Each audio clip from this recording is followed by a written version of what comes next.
술통에 손을 이렇게 담그고 있어도 네, 취합니다. 취한다고요? 네네. 나는 이런 바보 같은 질문을 하는 진짜 답답해서 깜짝 놀랐는데 취한다고요? 아니 비율이 통과된다며. 세상의 모든 지식 언더스탠딩. 자, 네. 오늘도 여러분들이 사랑하시는 언더스탠딩. 입니다. 네. 언더스탠딩은 여러분들을 조금만 사랑합니다. 네. 많이 사랑한다고 해주세요. 좀 솔직해집시다. 이제 나이도 이제 많이 먹었는데 좀 솔직하게 살다 가야 되는 거 아니겠습니까? 잘해주시는 분들만 사랑합니다. 네. 네. 그러나 오늘도 여러분들에게 야. 좋은 선물을 또 저희가 가져왔죠. 그렇습니다. 지금 인간, 질병 뭐 이런 것들에 대한 아주 깊이 있는 의학 철학에 대해서 네. 3부작으로 배우고 있습니다. 지난 시간에는 소화, 음.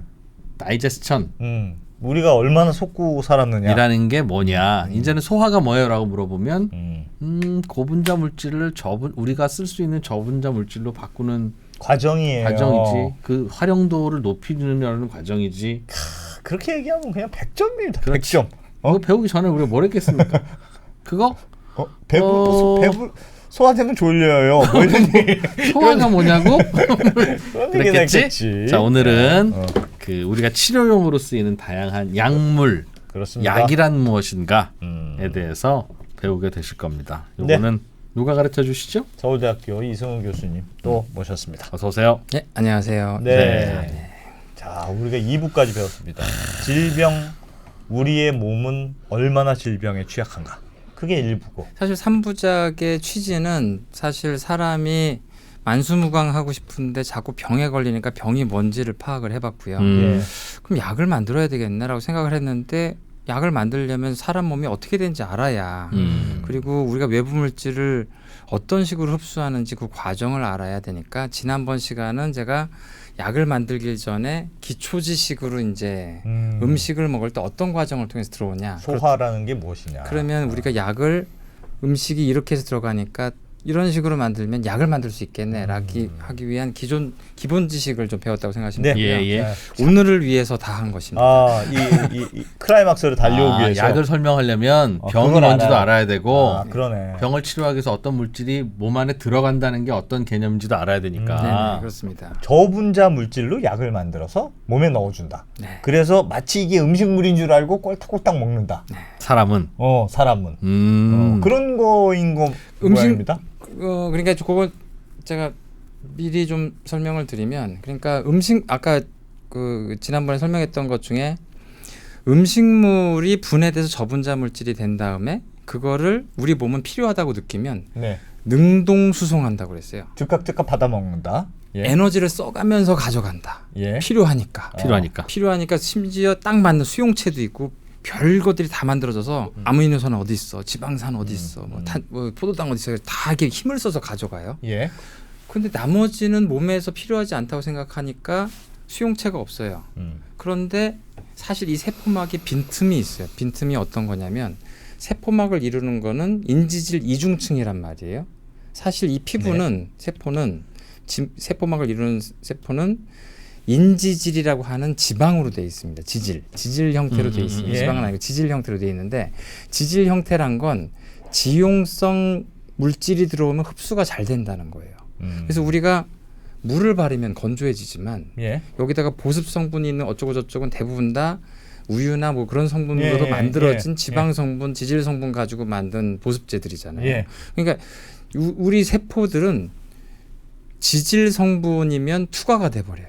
그 빈틈인 거지. 흡수가 돼요. 세포막을 그러니까 오히려. 세포가 이렇게 생겼으면 포도당을 흡수하기 위해서는 세포막에 특별한 수용체를 가지고 N이 있어서 끌고 들어오는데 지용성인 어떤 저분자 물질을 그냥 투과해 버려요. 투과. 그래서 이걸 그래서 어떻게 화장품이 피부에 흡수가 되는 거구나. 예, 물론 이제 여기는 그 각질 같이 이제 투과하지 않기 위한 여러 보호 장치들이 있긴 한데 예. 점막 같은 이런 위장 같은 경우는 기본적으로 흡수하는 게 일이다 보니까 마구 투과가 됩니다. 지질은 예, 지용성 저분자 물질은 지용성 저분자 물질은 아니면은 수용성과 지용성 둘 다 되는 물질들도 있어요. 네. 둘 다 녹는. 그러니까 이게 우리가 보통 이제 물과 기름을 섞으면 안 섞지만 이놈은 섞으면 물에도 섞고 기름에도 섞는 놈이 있어요. 술이요. 술? 예, 알코올은 둘 다 녹는 성질을 가지고 있습니다. 굉장히 그래서 만약에 이게 우리 몸에 들어온 다음에 들어와서 이 뇌에 양리작용이 없었다면 먹을 이유가 없는 건데 이 알코올은 들어오자마자 아주 빠른 속도로 우리 몸의 세포화기관의 빈틈을 이용해서 빠른 속도로 확산해버리고 혈액에 들어간 다음에 빠른 속도로 역시 같은 원리로 뇌로 들어가 버려요. 혈액에도 녹고 세포막도 녹이면서 들어가니까 둘 다 녹여. 그러니까 세포막의 지용성이기 때문에 이 둘 다 녹는 알코올이 쉽게 흡수돼 버리고 그냥 투과가 돼서 혈액으로 빨리 들어가고 혈액에서 다시 또 뇌세포로도 빨리 들어가 버립니다. 무사튼 거네. 아니 그러면은 술통에 손을 이렇게 담그고 있어도 네, 취합니다. 취한다고요? 네네. 나는 이런 바보 같은 질문을 하는 진짜 답답해서 깜짝 놀랐는데 취한다고요? 아니 그냥 에이. 기억이 통과된다며. 그 굉장히 놀랍게도 네. 뭐 예전에 뭐죠 그 무슨 호기심 천국 뭐 그런 프로그램이 있었는데요. 네. 제가 기억나는 게 목욕통 전체를 알코올로 해놓고 예. 거기에 이제 들어가서 그 혈중 알코올 농도가 올라가나 올라갑니다. 와. 몸통에 이렇게 술을 근데 본인은 이제 막 먹었다는 행위가 없었기 때문에 취했다고 예. 생각 안 하는데 네. 실제로 운전하면 이렇게 비틀비틀할 정도가 돼요. 와. 근데 사실 피부는 원래 이제 외계 물질을 막기 위해서 이제 각질이 여러 개 돼 있지만 예. 그래도 알코올도 통과할 정도가 됩니다. 대박이다. 욕조에 알코올을 넣으면 그 알코올이 증발되면서 코를 통해서 흡수되는 건 아니에요. 그것도 일부 있겠죠. 근데 피부로도 투과되는 피부로도 게 투과된다고. 네네네. 그러니까 야 진짜 웃긴다. 정말. 네, 우리가 근데 사실 근데 피부의 그 방어력은 굉장하긴 해서 맞아요. 그 얘기를 들었어요. 예, 굉장하긴 해서 우리가 연고 같은 걸 바르면 투과되는 비율이 1%도 안 된다고 보통. 네. 예. 예. 근데 알코올도 이렇게 하면 굉장히 근데 연고보다 훨씬 잘 투과될 텐데 실제 음. 투과되는 비율은 되게 적을 거예요. 이게 사실 되게 중요한 개념인 게 그 약에 있어서 이제 생체 이용률이라는 개념이 있습니다. 네. 영어로 bioavailability라는 개념이 있는데 네. 이게 무슨 뜻이냐면 네가 약을 먹었는데 음. 먹은 만큼 혈액에 들어가는 게 아니에요. 몇 퍼센트가 들어가냐가 생체 이용률이에요. 그럼 정맥 주사로 주면 그래서 그걸 100%라고 합니다. 왜냐면 그걸 다 투과해서 이제 혈액에 바로 넣어버리는 거니까. 예. 근데 먹으면 100%인 음식은 없어요. 그렇겠죠. 그렇겠죠. 근데 거의 100에 가까운 게 이제 알코올이죠. 아 그렇게 흡수가 잘 돼요? 엄청나게 흡수가 잘 되죠. 그래서 이제 더더군다나 그 고분자 물질이라면 우리 몸이 생각보다 굉장히 신비로운 게 이미 고분자 물질이라는 걸 위에서 알아요. 뭐 여러 수용체가 있는데 아 얘는 고분자 물질이다. 아니 심지어 약간 깡통이다. 뭐 이런 것도 다양하게 알아요. 또 셀룰로스 또 왔네. 식이섬유 왔네. 열어 막 문 닫지 마. 그냥 열어 내보내 이렇게 뭐 그런 수용체들이 다 있는데 알코올은 이거 얘는 이미 다 소화된 거 같는데 열어 해가지고 위에서 위 하부와 12장에 오자마자 그냥 바로 그냥 쭉. 이야 신기하네. 네. 그래서 사실 물 흡수보다 빠르다는 얘기도 있는데 이건 제가 정확히 기억은 안 나지만 물은 모든 장을 통해서 천천히 흡수되거든요. 예. 그래서 소장 전체까지 다 흡수되는데 알코올은 들어오자마자 12장에서 아주 빠른 속도로. 진짜 신기하네. 네, 그래서 빈 속에 술을 마시면 뭐 10분도 안 돼서 띵 하기 시작하시는 이유가 이미 이 뇌에 갔어요. 이미 뇌에 도달하셨어 지금 알코올이. 돼서. 그래서 이제 알코올 얘기를 먼저 했는데 전 세계에 여러분들도 아는 성분들이 많으니까 한번 과거에 약이라는 게 뭔지 한번 얘기를 해보겠습니다. 예. 그래서 요거를 한번 제가 아주 많은 복잡한 서류들이 많아서 제가 이거 GPT한테 이게 넣은 다음에 표 만들어 이렇게 만든 겁니다. 만들긴 제가 GPT와 같이 만들었습니다. 근데 여기 보면 아편 전쟁의 원인이 됐던 이 양귀비 지금도 쓰죠. 지금도 굉장히 중요한 진통제로 이제 마약 성분으로 씁니다. 우리가 몰핀이라고 부르는 성분이고 여기 이제 코카인 같은 경우도 예전에는 코카인 성분을 코카콜라에 넣었었죠. 그리고 이 코카인 성분을 심지어 이제 프로이트 같은 사람들은 너무 좋아해서 프로이트가 제정신의 연구를 한 건가라고 하면 아닌 것 같다는 얘기가 있을 정도로 거의 코카인을 먹게 되면 굉장히 그 에너지와 도파민이 굉장히 많아지기 때문에 굉장히 에너지가 넘치고 정력적인 사람이 되거든요. 그래서 이제 1900년 초반 때까지만도 이제 이런 제한이 없었기 때문에 코카인을 통해서 이게 뇌의 자양 증강제다. 뭐 나의 바카스다. 뭐 이렇게 했었죠. 그리고 에페드라라고 하는 성분은 지금도 에페드린이라고 해서 에페드린, 슈도에페드린 해가지고 기관지 확장제, 감기 약으로 흔하게 쓰고 이 디지털리스라고 하는 성분도 지금도 뭐 약 그 디곡신 뭐 이런 쪽으로 이제 발전되게 됩니다. 제일 유명한 건 버드나무 껍질인데요. 이게 아스피린으로 가게 됩니다. 아, 이게 아스피린이에요. 네, 그래서 바이엘사가 150년 전쯤에 아스피린을 만든 건 버드나무 껍질로 만들었기 때문에 거기도 천연물 기업이었어요, 애초에. 사실 오래된 제약회사, 유명한 제약회사는 다 기본적으로 과거에 유럽에 있던 천연물 뭐 한약 회사였는데 그러다가 지금 이제 의학 양리약과 약제약이 발전하면서 지금 이제 과학을 등에 업은 제약회사가 되어 있습니다. 예. 이런 것들은 보면서 아 이런 걸 체득했겠죠. 음식이 아닌 네가 좀 괴로워하더라도 이런 걸 먹으면 네가 몸이 낫는다는 걸 느끼게 돼. 그래서 이런 것들을 통해서 천연물을 통해서 의학이 발전을 하게 되고 또 수은 같은 경우는 이제 진시황이 이제 이게 불로장생의 약이라고 착각을 하셔가지고 이제 수은 바다를 만들고 뭐 이래가지고 수은 중독으로 돌아가셨다는 얘기도 있는데 아무튼 매독치료나 방부제로 이게 쓸 수가 있다는 부분들이 있고 이게 이제 이런 광물성, 식물성 이 두 가지 계통의 과거부터 쓰던 약들이 있었습니다. 예. 뭐 이걸로 사실 우리가 배울 만한 건 없죠. 근데 배울 만한 건 없는데 지난 시간에 배웠던 이 소화를 통해서 우리가 외부 물질을 뭐 과거에는 임금님이 아무리 아파도 뭐 혼수 상태여도 뭐 이분을 그냥 한약재를 만들어서 입으로 먹이는 방법밖에 없잖아요. 그렇죠. 예. 결국엔 먹여야만 하는 거니까 먹어서 들어가는 과정을 잘 이해하면 약을 만들 수 있겠다라는 생각을 했을 것 같습니다. 그래서 그 얻어낸 결과가 아 저분자 물질만 장벽을 통과하는구나. 1번 저분자 물질만. 그러면 우리가 저분자 물질을 만들어 보지. 그래서 저분자 물질이 뭐로 돼 있지? 지난번에 조미료라고 배운 포도당, 글루탐산, 부티르산. 야 진짜 구조식이 엄청 짧네. 요거 그냥 여기 있는 성분들을 다 더해 보면 더하기만 하면 나오거든요. 예. 분자량이랑 이 원자들의 원자량을 더하면 그냥 분자량이 나오는 도 안 거니까. 되겠네. 예, 얘네들 다 합쳐 얘네들 하나씩 해봤자 500이 안 돼요. 그래서 이제 아까 그 지난번 말씀드린 900을 넘지 않으면 쇽쇽 저분자 물질이다라고 했는데 의도하지 않게 과거부터 이걸 섭취했더니 기분 되게 좋네 해가지고 이집트 전부터 이렇게 막 먹었던 약물이 알코올이 되겠습니다. 알코올의 분자식이 이렇게 간단하거든요. 그래서 이제 요게 이제 기호식품으로 발전했지만 사실은 어떻게 보면 조미료의 그런 성질을 이용해서 몸에서 활용하게 된 약이 됩니다. 예. 이제 미리 말씀드렸지만 이 약물들이 우리한테 활용된 가장 중요한 기전은 우리 몸의 허점이었어요.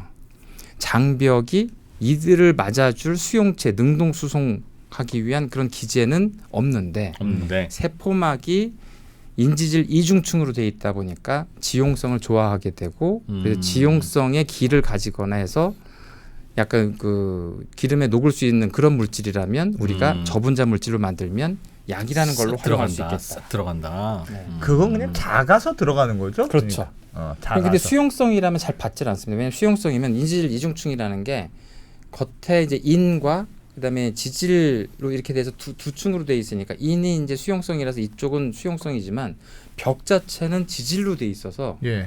수용성이 물질이 들으면 여기 박혀버리겠죠. 여기만 통과하면 기름에 녹는 물질은 스무드하게 통과하기 시작할 텐데. 예. 그래서 이제 지용성인 물질이 더 잘 들어오게 됩니다.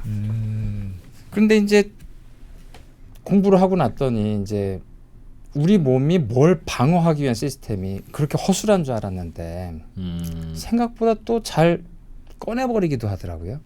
꺼낸다는 게 우리가 먹어서 들어온 물질을 다 활용하거나 양리작용이 있는 줄 알았는데 얘네들 우리 몸에서 필요하지 않은 거야 라고 느끼면 야 제 소변으로 버려라 하는 과정으로 신장이라는 게 있고 너 이리 와 해가지고 너 내가 아무 일도 못하게 바꿔버릴게 해서 간이라는 게 있고 그렇습니다. 그래서 약을 설명하기 전에 이거 되게 어려운 얘기인데요. 아주 간단하게 이제 신장과 간을 설명을 하게 되면 이거는 이제 양리작용을 방어하기 위한 몸의 2중 3중 시스템이었던 방어 거죠. 시스템. 예. 엉뚱한 거 들어오지 말라고 원래는 들어왔어도 내보내야지. 들어왔어도 무력화시켜야지. 뭐 그런 겁니다. 그러니까 들어왔어도 어떻게 내보내냐면 이게 혈관이에요. 혈관. 신장은 각각이 사구체라는 단위로 되어 있습니다. 요게 사구체다. 그냥 그렇게 이해하시면 네. 사구체란 건 혈액이 들어와서 사구체 안에서 모세혈관으로 여기서 서로 투과를 하다 보면 그리고 나갑니다. 그리고 나가면 혈액에 있는 물질들을 다 줘요. 예. 다 줘요. 이 혈액에 있는 이 혈장 성분이 다 와서 다 걸러지는데 이 걸러지는 과정에서 결론만 말씀드리면 어느 정도 사이즈를 다 걸었냐면 5나노미터 이하는 다 걸러버립니다. 근데 5나노미터가 되게 작은 것 같다고 생각하실 텐데 포도당 같은 경우는 옹급스트롬당이어서 1나노미터도 안 돼요. 더 적네. 그냥 다 통과하겠네. 다 통과합니다. 다 예. 이게 사실 뭐 이게 물론 이제 전하 차이 때문에 이제 여기에 세포막의 전하 차이로 통과 못하고 이럴 수도 있지만 아무튼 혈액에 있는 것들이 대다수 통과할 수 있어요. 저기 뭐 통과 못하는 건 뭐예요? 그러니까 더 크거나 단백질은 통과 못하고 그런 건 통과 못하고. 예, 저분자 화학물질 같은 경우는 다 통과시켜 버려요. 근데 우리가 애를 써서 포도당은 들어왔는데 포도당이 다 나가버릴 수 있잖아요. 그러네요. 그럼 이게 이 필트레이트 요 과정 여긴 소변이거든요. 예. 그럼 당뇨 되는 거잖아요. 당뇨. 그렇지. 근데 그럴 리가 없잖아요. 우리가 혈액 검사해 보면 당이 안 나오잖아요. 네. 굉장히 놀랍게도 우리 몸은 포도당을 다 꺼낸 다음에 다시 다 흡수합니다. 다시 혈액으로 다시 다 가져와요. 다시 가져와요? 다시 다 가져와요. 저기서는 통과는 되는데. 통과돼서 포도당이 쭉 나온 다음에 초반에 포도당 넌 다시 들어와야지. 다시 또 다 데리고 와요. 또 한 번 검문소가 있구나. 네, 그래서 포도당과 뭐 전해질에 해당된 우리 몸에 중요한 나트륨, 소듐, 칼륨, 포타슘 이런 것들은 필요한 만큼 다시 다 데리고 옵니다. 그래서 이제 우리 몸을 조절하는 데 필요한 화학 성분과 전해질을 이미 알고 있다는 얘기죠. 그러면 모르는 건 내보내겠죠. 약을 먹었어도 너 포도당 아니야? 일단 작은 애들은 일단 내보내고 내보내버려. 그 중에서 원하는 애들만 별도로 뒤에 가서 잡아온다. 네, 그렇습니다. 그러니까 잘 모르는 애들은 모르니까 그냥 쭉 가는 거군요. 우리가 여기서 구별하는 시스템은 안 가지고 이건 기계적이야. 5나노미터 밑엔 다 나가. 다 나갑니다. 다 나갔다가 다 나갔다. 이리 와. 너 포도당 이리 와. 포도당 이리 와. 그래서 이거를 잘 못 가져오면 당뇨가 되겠죠. 그러겠죠. 사실 당뇨병은 이름을 잘못 붙인 건데 소변이 당이 생기는 병이 아니고 혈당이 너무 높아져서 아무리 재흡수를 해도 소변에 혈당이 많아지는 병이 당뇨거든요. 그러니까 너무 혈당이 높아져서 그러니까 과거에는 소변의 혈당을 느낄 수밖에 당을 느낄 수밖에 없었기 때문에 당뇨란 이름을 붙인 거고. 아무튼 그래서 그러면은 능동수송 기작이 없는 저분자 물질은 나갈 것이다. 그러니까 이제 몸에서 약을 아무리 잘 줘봤자 저기서 그냥 다 나가버리는 거예요? 소변에서 다 나가버리겠네. 그럼 약에서 저 마지막에 포도당 잡아오듯이 네. 약도 잡아오게 만들어줘야 되는데 그건 못한다고 봐야 돼요. 그건 못해요? 예, 그냥 저거를 이제 우리가 받아들이는 거죠. 두 번째 방어는 간인데요. 예. 간은 정말 대단한데 간세포가 일단 신기한 거 일단 한 가지 말씀드리면 간세포는 다 동일한 헤파토사이트라고 부르는 간세포로 되어 있습니다. 예. 그럼 이 세포 하나하나들이 다른 역할을 하냐? 지역적으로 조금 다른 역할을 하긴 하는데 기본적으로 공통적인 역할을 한다라고 할 수 있고요. 간은 이제 장에서 음식물을 받은 이 정맥을 우리가 간 문맥이라고 불러요. 간 문맥. 그럼 이 간 문맥은 문맥이라고 부르는 이름을 간 문맥이라고 부르는 이유가 장에서 왔어. 그럼 일단 나한테 와 하고 간으로 다 들어가요. 그 음식물을 먹은 장에 있는 모든 혈관들은 심장으로 먼저 가는 게 아니라 간으로 가요. 간으로 먼저 가셔야 돼요. 그리고 가서 지금부터 검문이 있겠습니다. 예. 뭐 먹었나 보겠습니다. 하면서 포도당 넌 에너지원 할게. 넌 그냥 가. 아미노산 너 이리 와 내가 이제부터 이제 단백질 만들어야지. 그래서 일단 간으로 다 가요. 다 먹은 건 간으로 다 가서 만약에 또 엉뚱한 거 드셨네. 이거 아무거나 드시지 말라니까 하면서 또 이제 이상한 저분자 물질이 들어오면 간에서 페이스 1 첫 번째 1차 처리 있겠습니다라고 하고 페이스 2를 가게 되니 2차 처리하겠습니다 하면서 이 과정들을 거칩니다. 이 과정의 목적은 뭐냐? 뭔가 모르겠는 물질이 들어왔는데 일단 우리 공장 프로토콜로 여기다가 그냥 하나 이런 기 하나 붙일게요. 이렇게 그냥 붙입니다. 안 붙어? 아이 그럼 붙지 말고 뭐 붙는 놈만 붙어라. 이거의 목적은 얘를 수용성으로 바꾸는 거예요. 수용성으로 바꿔보겠다. 근데 안 바뀌었어? 그럼 한 번 더 해. 뭐 딴 방법을. 그럼 넌 이번에 내가 가지고 있는 비장의 무기가 지금 또 붙여보고. 그래서 완전히 수용성이 됐네. 그럼 다시 혈관으로 뱉어요. 그럼 이게 이걸 우리 약 입장에서 뭐라고 하냐면 네가 약을 먹으면 그게 약효가 생기려면 그 약에 온전히 있어야 되는 경우가 있고 간에서 저렇게 대사가 돼버리면 기가 붙어서 화학 공장에서 다른 걸로 바뀌었어요. 그럼 우리가 대사체라고 부르고 대사체는 약효가 없는 경우가 대부분입니다. 그럼 약효를 무력화시키는 거네요? 일단 간이? 그렇죠. 일단 독성이 있는 건 저런 방법을 통해서 해독을 하죠. 그래서 간의 가장 중요한 기능은 우리가 해독이라고 얘기하죠. 그래서 알코올도 간에서 해독한다는 그렇습니다. 게 저런 거구나. 네, 근데 알코올이 두 단계를 거치는데 이제 알데히드로 바꾸고 그다음에 이제 아세트산으로 바꾸는데 그 과정에서 알데히드가 되게 오래 걸리는 과정, 오랫동안 머물러요. 얘네들이 이제 나중에 숙취를 일으킨다 이제 이렇게 얘기하지. 알데히드가 빠른 속도로 분해되게 하든지 뭐 하면 이제 뭐 숙취를 덜하게 하지 않을까. 근데 아무튼 말씀드린 것처럼 그 과정들이 1차, 2차 벌어지니까 만약에 이 사람의 간 기능이 1차에 해당되는 뭐 우리가 사이토크롬 P450 뭐 이래가지고 요게 굉장히 중요하거든요. 그래서 네가 먹은 약이 간에서 이 시스템에 의해서 어느 정도 대사가 되는지를 다 미리 테스트를 해요. 간세포 여러 가지 실험을 이용해가지고. 예. 그래서 이걸 통해서 결과적으로는 목적을 보시는 거 아시겠지만 워터 솔류블 수용성의 물질을 만들겠다. 그래서 오줌으로 내보낸다. 그렇습니다. 그럼 다시 이 수용성이니까 다시 신장으로 가서 다시 나가. 어차피 너는 다시 안 데려올 거니까 나가기도 하고 만약에 이렇게도 했는데 얘 무지하게 기름덩어리네라고 하면 고민을 하다가 그냥 간에 또 옆에 그 담관이 있어요. 그냥 담관을 쓰레기통처럼 거기다 버립니다. 넌 나가 하고 버려버립니다. 얘는 내가 도저히 수용성을 처리를 못하겠어. 해가지고 버려버립니다. 그럼 담관을 통해서 모여서 쓸개에 모여 있다가 다시 12지장으로 가죠. 그래서 12지장은 어떻게 보면 음식물이 먹어서 이제부터 막 소화되기 시작한 음식물들과 간이 내가 도저히 못하겠다고 뱉어버린 배설물이 섞여 있는 곳이에요. 그래서 이제 거기서 그 과정을 통해서 이제 간에서 버린 것들은 그냥 대장을 통해서 변으로 나가게 되고 그래서 우리가 약을 먹으면 간에서 처리 못하겠다라고 생각을 한 것들은 변을 통해서 나가서 간대사를 통해서만 벌어지고 간이 처리했는데도 수용성으로 바꾸는데 성공했다라고 하면 이제 다시 또 신장을 통해서 나가는 그럼 거고. 웬만한 약은 몸에 잘 흡수가 안 된다는 지금 뜻이네요. 계속. 그러니까 시간적인 차이는 있지만 다 대사가 돼서 끝장 나버립니다. 사실 술을 마셔도 결과적으로는 내내 취해 있지 않잖아요. 그렇죠. 깼잖아요. 예. 해독이 됐잖아요. 약효가 없어진 거지.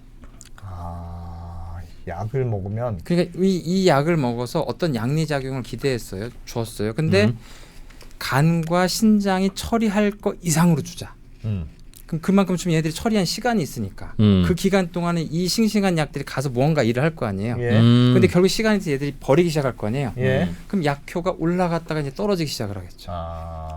이런 것들이 이제 양력학, 약 효과가 벌어지는 걸 양력학, 그다음에 혈액에서 약물 농도가 올라가다 떨어지는 걸 약동학 뭐 이렇게 배우게 됩니다. 그러니까 사실 간과 신장을 통해서 우리가 방금 얘기하신 것처럼 결과적으로는 다 해소가 되잖아. 우리 몸이 다 처리하잖아. 그때까지를 우리가 약효가 있는 기간이라고 치는 거죠. 그래서 그 약을 전까지? 그래서 매일 먹거나 하루에 3번 드세요. 하루에 2번 드세요. 하는 게 하루에 1번 드세요.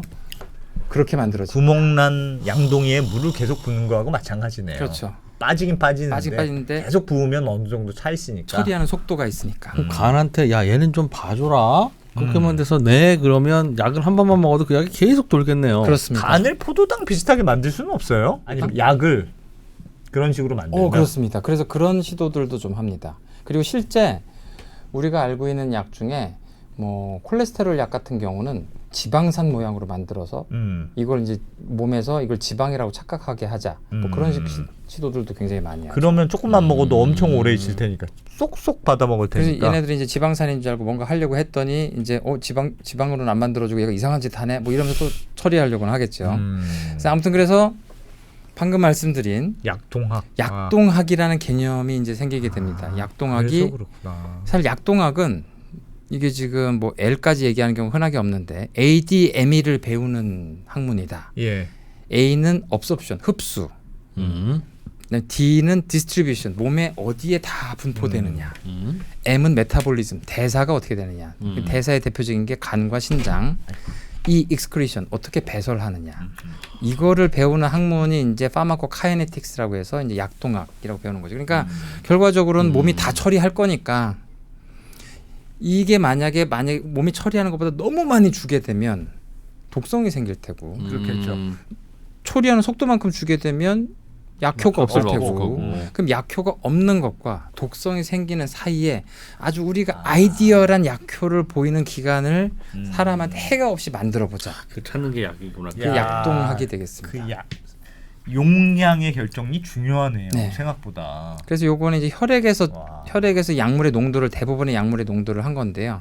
보면 이제 약을 한 번 먹으면 다 처리됐네. 혈액에서 사라졌다. 그런데 이만큼 떨어질 때 한 번 더 먹어보자. 했더니 이만큼 올라가네. 점점 조금씩 올라가네.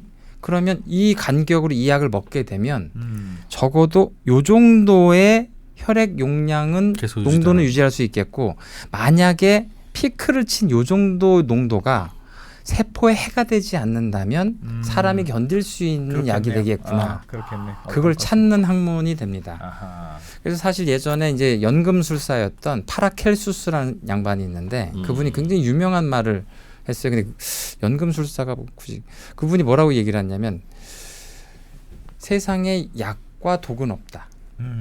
약과 독은 용량이 결정한다. 야. 그래서 지금 사실 독이라고 생각했던 대마도 적절한 수준으로 잘 환자한테 쓸 수 있게 약으로 쓰는 시도를 굉장히 많이 하는 거고 되게 나쁜 약이지만 필로폰 같은 것도 사실은 어떻게 보면 도파민이 부족한 인간들이 되게 많단 말이에요. 특히 파킨슨병 같은 경우에 만약에 필로폰을 도파민으로 막 흥분하는 중독 약물로 처음부터 개발되지 않고 훨씬 저용량으로 도파민이 필요한 사람한테 주는 약동학을 잘 개발했으면 지금 우리가 파킨슨 약으로 쓰고 있을지도 모릅니다. 예, 그래서 사실은 영원이다 진짜. 근데 필로폰은 조금 안 좋은 게 그 양동학적인 이런 결과 별로 안 좋아요. 조금만 더 넘어가면 바로 확 독성이 나타나 버리고 해서 이런 성질이 안 좋으면 우리가 약으로 쓸 수가 없는 거죠. 그래서 이제 조금만 적게 주면 약효가 없고 조금만 넘어가면 부작용이 심하고 뭐 이렇게 되면 이제 이런 것들을 실제 준 약과 비교해서 확인해 보자라는 게 약동학이 되겠습니다. 야. 그래서 이제 중요한 건 이제 한번 이게 약의 발전이나 다름이 없는데요.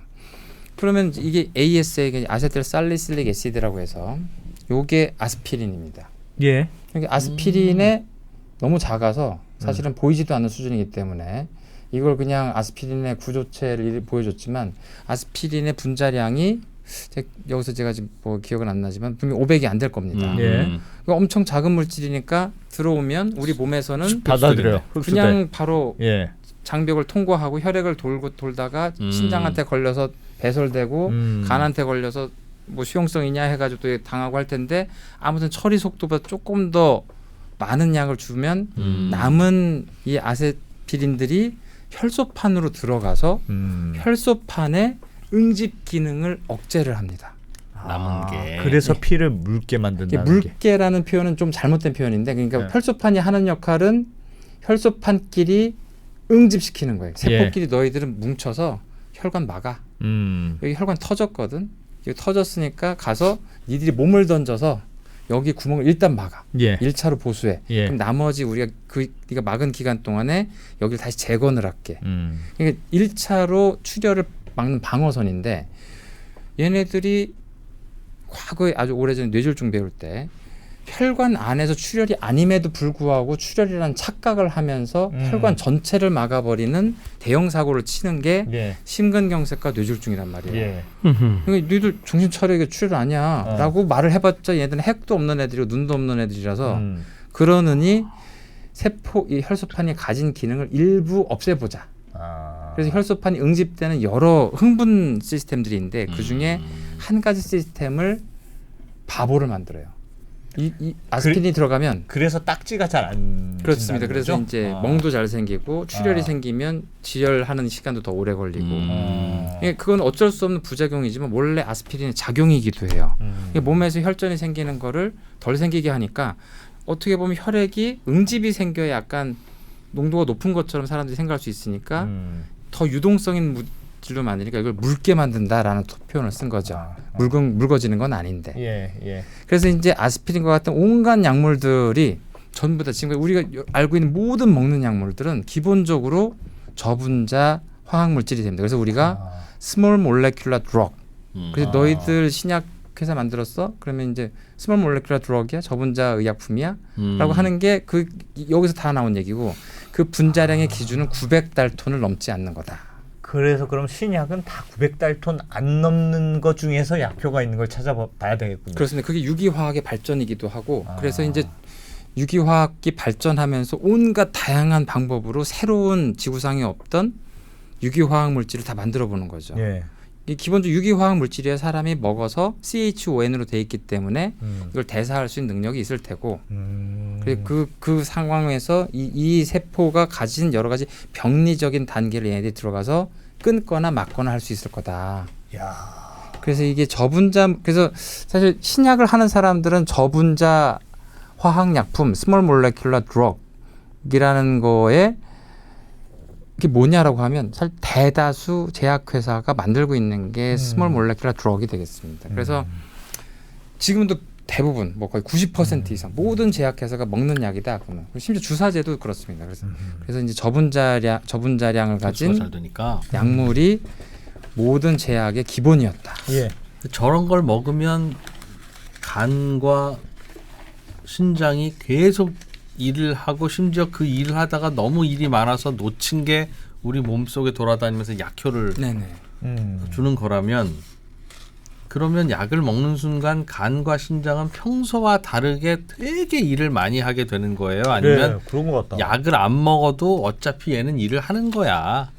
근데 약 먹으면 약도 해. 근데 놓치기도 하지 당연히. 네, 그렇게 너무 거야. 좋은 질문인데요. 간은 사실 우리가 사실 지금 이렇게 다 골라서 이렇게 막 깨끗하고 그런 음식을 먹는 인간사를 하지 않았죠. 그렇죠. 그냥 막 먹었죠. 그렇지. 그리고 다른 동물들은 심지어 뭐 돼지 같은 동물들은 그냥 땅바닥 다 먹어버리죠. 근데 사실 어마어마한 독극물 같은 것들이 많이 들어올 거 아니에요. 그래서 간은 원래 해독이 되게 중요한 장기예요. 그래서 약으로 들어오건 뭘로 들어오건 일단 장에서 이 지저분하게 먹은 것들은 나를 통과해서 내가 이것들을 다 처리할게 가 되는 거죠. 그러니까 사실은 간 입장에서는 우린 약이라고 줬는데 좀 이거 좀 네가 좀 무력화 시키지 말고 너 이게 되게 좋은 거니까 좀 이렇게 돌아다녀라고 말을 해봤자 바닥을 그냥 쓸어 먹었다고 하는 거 똑같은 과거부터 해왔던 작업들을 그냥 하는 거죠. 그러면 간이 더 무리가 되는 거예요? 무리하게 됩니다. 평소에는 그런 거 안 해도 되는데 안 해왔다가 무리하게 그러면 되고 왜 어떤 약은 보면 왜 타이레놀 이런 거 먹으면 네네. 타이레놀은 술이랑 같이 먹지 마시오. 네네. 그렇게 돼 있잖아요. 네네. 그러면 타이레놀 그 말은 타이레놀은 간에 매우 부담을 준다는 뜻인 것 같아요. 그렇습니다. 그러니까 이제 특별히 간에 더 그렇습니다. 하는 게 있어요? 그렇습니다. 그러니까 이제 어떤 약들은 그러니까 우리가 이제 그 약동학을 봐서 아까 이제 ADME 중에 M이 이제 되게 중요한 부분을 차지하는데요. 예. 그 약이 정확하게 이렇게 표시하는 경우도 있어요. 이건 70% 신장이 배설하고 30%는 간이 배설합니다. 이 약은 100% 간이 배설합니다. 우리가 알고 있는 와파린이라는 약은 거의 간이 전담해서 배설을 해요. 그럼 간이 배설한다는 얘기는 사실 약을 먹었을 때 간이 처리하는 속도 이상으로 약을 먹게 되면 약효가 오래 남겠고 그래서 와파린은 먹으면 약효가 천천히 올라가서 약을 끊어도 일주일까지도 이렇게 가요. 이게 양리학적으로 양력학적으로 약효는 오래 갈 수 있게 할 수 있어요. 예. 그러니까 사실 그러니까 어떤 약에 따라서 신장을 통해서 배설되면 신장도 일을 하는 거니까 너무 많으면 신장 독성이 생길 수 있고 아. 간한테 그 일을 시키면 간이 그 일을 하면서 자기가 안 하던 1차, 2차 효소작용을 하니까 결국 너무 많으면 간 독성. 얘네들은 일을 많이 하면 어떻게 되냐면 죽어버려요. 세포가 죽어버려요. 죽어요? 네, 세포가 일을 과로 하다가 지가 죽어버려요. 간은 간세포 죽으면서 간세포가 터지는데 간세포 안에 아주 대표적인 예전엔 GOT, GPT라고 부르는 간 효소가 있어요. 지금 AST, ALT라고 부르는. 예. 그럼 그 AST, ALT라는 단백질 효소가 혈액을 돌아다닐 거 아니에요. 예. 그럼 이걸 우리 혈액 검사에서 측정을 하면 AST가 20 정도 나와야 되는데 당신은 80이네요. 뭐 간이 드셨어요? 막 너 터지고 있다야. 간세포가 지금 터지고 있어요. 아. 간 독성이 있습니다. 뭐 드시고 계세요? 술 많이 먹어요. 이렇게 되는 거죠. 그러니까 이제 그게 뭐의 흔적이냐면 간세포가 터져서 간세포질에 있던 효소들이 혈액을 돌아다니는 걸 측정하는 거고. 군인 시체가 돌아다니고 그런 느낌이네. 근데 이제 술을 계속 드시는 분들은 계속 간세포가 터지기 때문에 항상 그게 이제 높아진 채로 가다가 근데 제가 이제 암의 원리를 잠깐 설명드린 적이 있는데 이런 식으로 정상 세포들이 과다하게 스트레스 받아서 죽어가는 일이 생기면 이걸 재생시켜야 되는 시스템들은 계속 재생한 일을 하다가 예. 한 번 잘못된 에러가 생겨서 암 유전자가 이제 급발진을 하는 상황이 되면 이제 암이 생길 수 있는 거죠. 그러니까 사실 어떤 장기건 예상보다 더 많은 사망이 벌어지는 상황. 이게 그게 먼저다. 발암 물질이죠. 아. 그래서 술을 대표적인 발암 물질이라고. 그러면 약도 되게 스트레스 주는 것 같은데 요만한 약을 하나 먹은 거하고 네.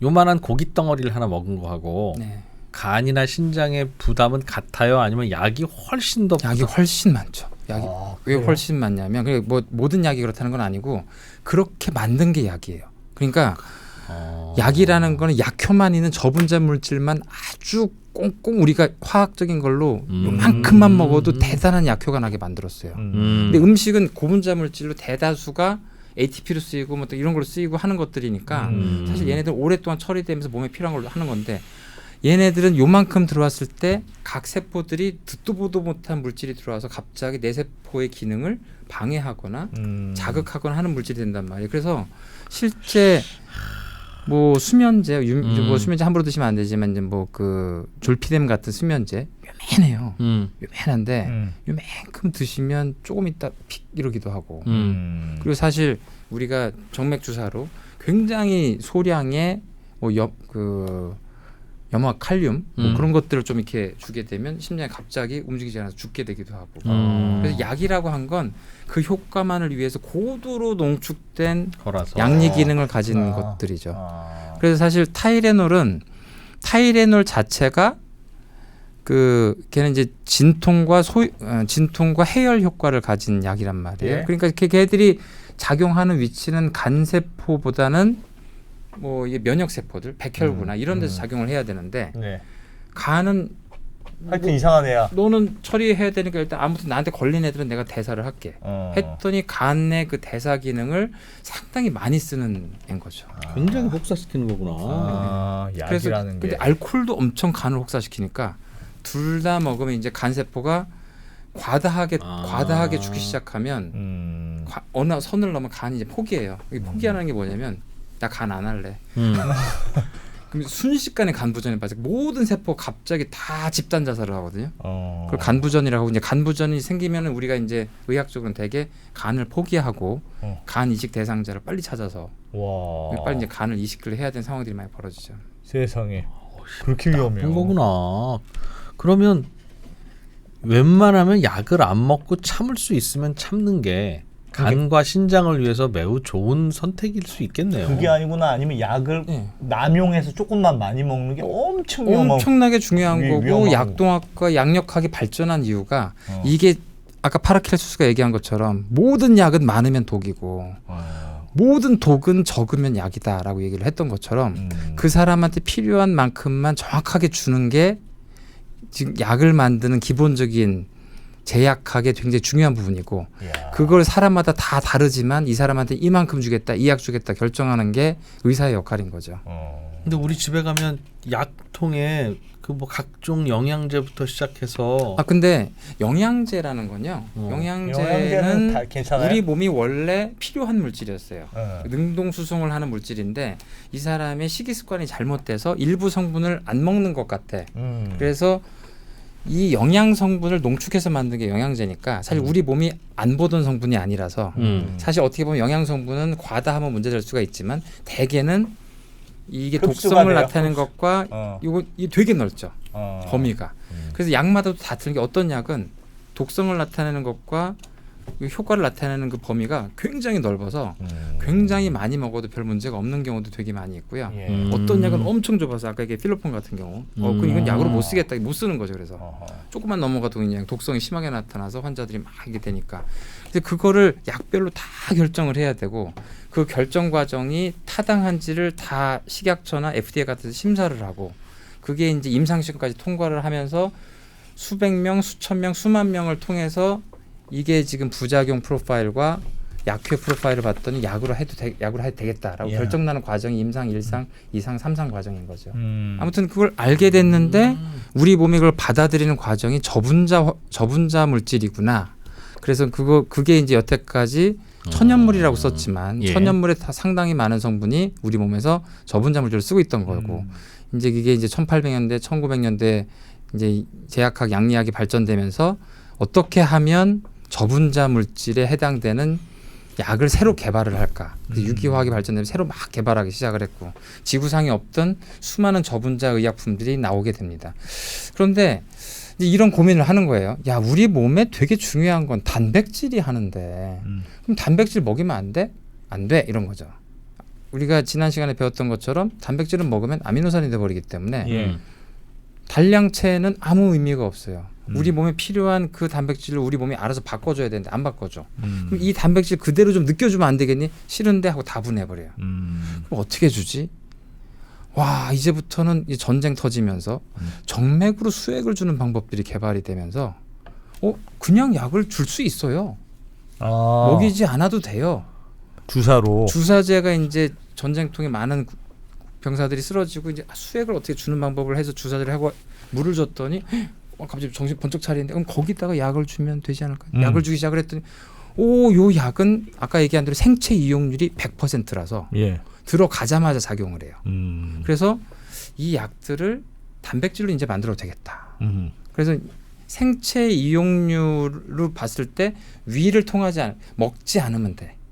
먹지 말고 주사제로 주든지 아니면 피하 주사로 줘보자. 피하 주사로 줘도 좀 느리지만 정맥 주사와 같은 효과를 낼 수 있기 때문에 예. 그래서 당뇨 환자가 인슐린이 부족한 특히 1형 당뇨 같은 경우는 인슐린이 없으니까 인슐린 주면 된단 말이에요. 예.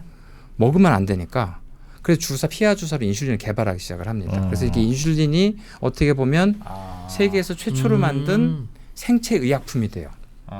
우리 몸에서 나오는 건데 그냥 집어넣는 거구나. 네, 그거를 사람에서 있는 거 그대로 만들 수도 있겠지만 이제 돼지를 통해서 이제 그 인슐린을 대량 생산을 하고 생체 의약품이기 때문에 생체를 이용해서 만드는 과정으로 이제 많은 인슐린을 만들어서 이게 어떻게 보면은 사람한테 생체 의약품 인슐린이 처음이냐라고 하면은 뭐 그런 거 아닌 게 수혈하는 과정이 이제 적혈구를 주고 그런 거네. 네, 혈소판을 주고 이제 어떻게 보면 그게 세계 최초의 생체 의약품이었던 거죠. 그래서 약물을 최초로 개발을 했던 건 저분자 화학 물질을 만드는 게 좋겠다고 생각을 했는데 먹지 말고 주사제로 주면 생체 의약품을 만들 수 있어라고 한 거죠. 그래서 당뇨 환자한테 인슐린 주고 저신장증 환자는 성장 호르몬이구나. 뭐가 부족한가 봤더니 성장 호르몬이 없네. 그럼 성장 호르몬을 주면 되겠다. 그러니까 저신장증인 어린애들한테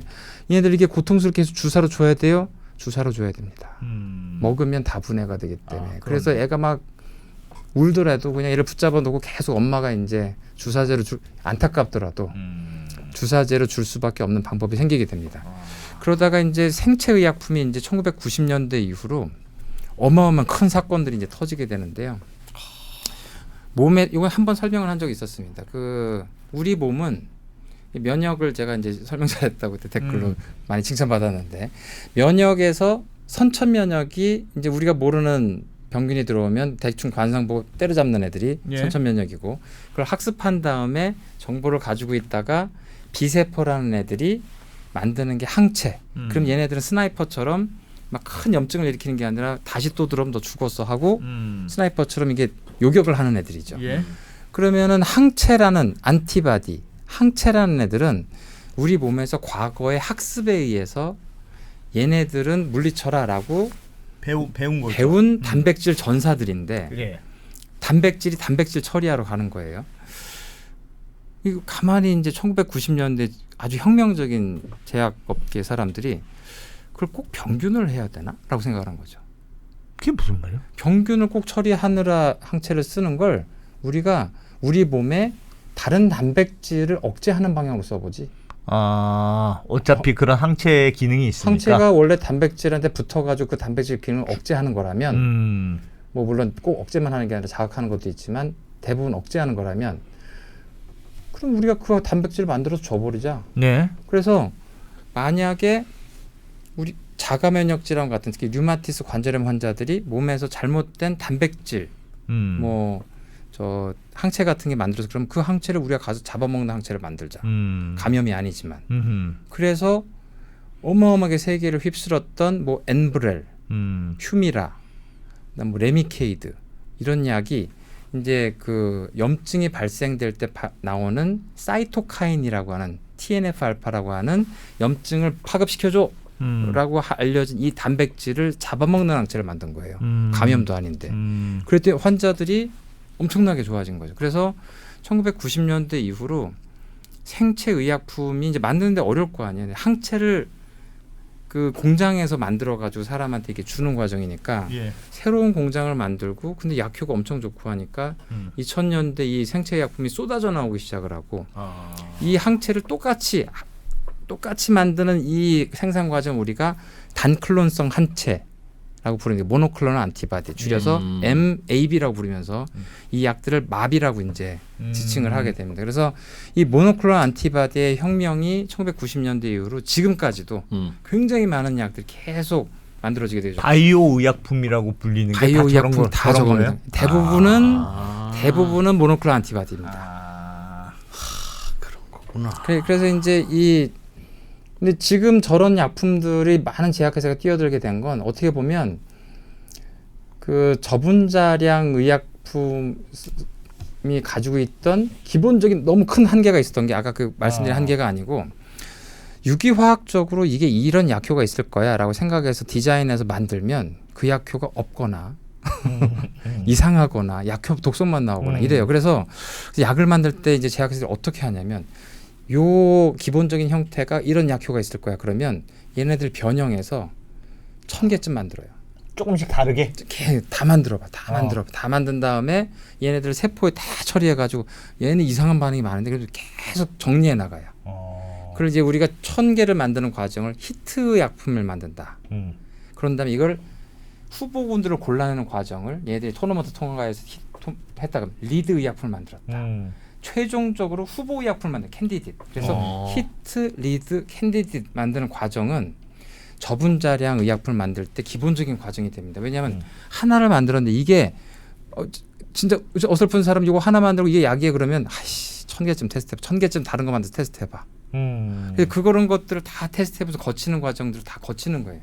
신약 개발 회사들은. 그래서 이 과정을 거치면서 왜 그랬냐면 이게 생체적으로 이런 반응이 있다는 걸 확인하고 한 게 아니에요. 요 약은 대체로 이런 기능이 있다고 알려져 왔으니까 한번 요 정도 테스트해서 요 정도 기능이 있는지를 추정하면서 시작을 하는 거예요. 예. 그러다 보니까 예상하지 못한 온갖 반응들이 나오니까 처음에 1000개를 만들어서도 하나도 못 건질 수도 있고 그중에 몇 개가 나올 수도 있고 하면서 이제 약을 만드는 과정이 됩니다. 그러니까 이제 괴로워요. 뭐가 괴롭냐면 내가 이 사람한테 필요한 기능을 부여하는 약을 만드는 게 단절이 돼. 유기화학적인 지식과 생체의 지식이 맞질 않아. 딱 들어맞잖아요. 딱 들어맞지 이건 않아. 이론이고 이건 현실이고. 얘는 이런 지식이 있지만 이걸 얘네들은 바이올로지, 생물학을 이해한, 의학을 이해한 부분이 아니야. 그래서 이제 여기에 거를 바로 만들어서 하는 게 요 해석 과정, 요 트랜슬레이션 과정이 맞질 않는 경우들을 너무 많이 발견하게 됩니다. 예. 그래서 그런데 생체의약품이 나올 때 이제 어떤 일이냐면 요게 범인인지 알았어요. 이 단백질이 범인이네. 그럼 얘 막는 항체 만들자. 그걸 이제 우리가 항체 만드는 과정 우리가 프로토콜을 만들었으니까 생물학적으로 항체를 만들기 시작을 합니다.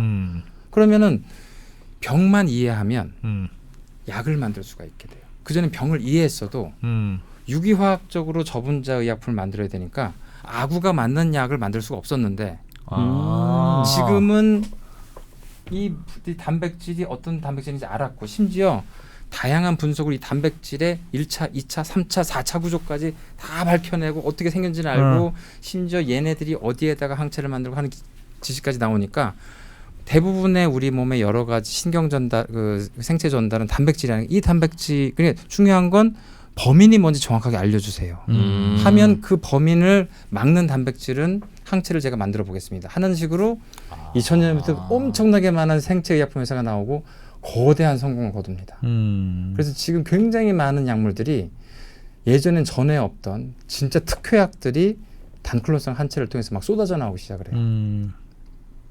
그 중에 제가 지난번 설명드렸던 건 이 단클론성 항체가 이제 이 FAB라는 구조가 그 단백질을 잡으러 가는 구조고 이 FC라고 부르는 구조는 몸통이 아니고 몸에서 얘네들을 처리하지 말라는 신호예요.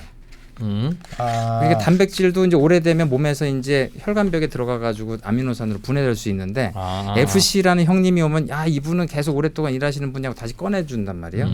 그런 구조를 가지고 있으니까 이걸 또 알고서 한 제약회사는 그럼 FC를 위에 있는 딴 거 붙이자 해가지고 딴 걸 붙여서 FC를 했더니 몸에서 항체인 줄 알고 착각해서 엄청 오래 작용하게 만든 무사통과. 그래가지고 이제 그런 약들은 뭐 6개월에 한 번 줘도 되고. 그래서 굉장히 주사가 아프니까 환자들한테 어떻게든 이걸 오래가게 만들려면 FC란 걸 붙여보자.